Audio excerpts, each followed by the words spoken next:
Shalom. In this video on Jewish philosophy, we're going to discuss proper governance and how a king and a judge should govern a land.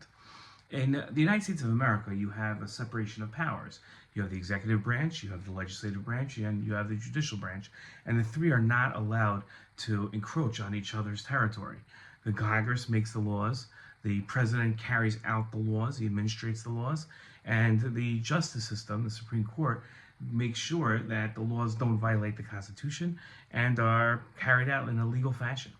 Now, in halacha, we do not have separation of powers. We have somewhat separation of powers. We have a king, and that's the executive, but you have the Sanhedrin that is both the judicial and the legislative branches of the government. The Sanhedrin is the one that forms decrees and creates institutions and legislates laws, what we call mitzvahs derabanan. They define the law, and they also judge between people and judge whether laws are still applicable and still relevant.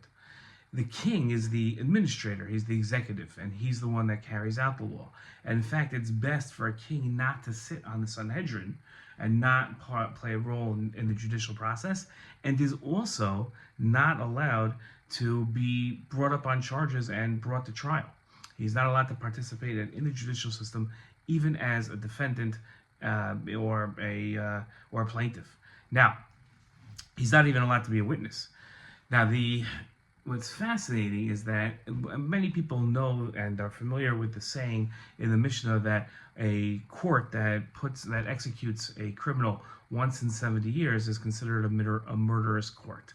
And that seems to say that we always try to find some technicality, which isn't so difficult in halacha, to make sure that a convict or somebody brought up on charges, capital charges, is let go and not found guilty.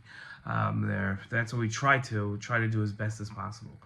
But that has a downside, which is that if people really are guilty of murder, you've got a bunch of murderers running around. There's a check on that power and being allowed to let somebody go, which is the king can extrajudicially execute a person charged with murder that there wasn't sufficient evidence to kill them, and the king can execute them. There's no check and balance on that power. The king can do this at all. But now it seems like the king is playing the role of a secondary judge.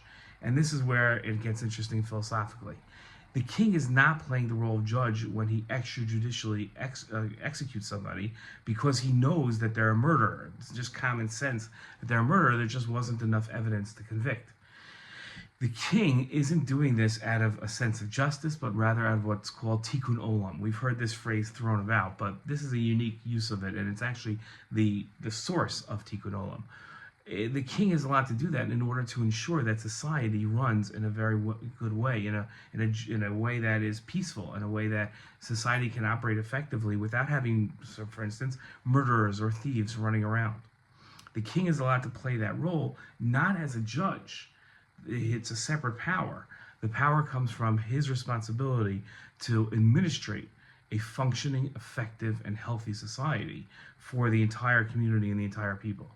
So the king can extrajudicially execute just about anyone he wants, and especially murderers who have gotten off on a technicality. Shalom.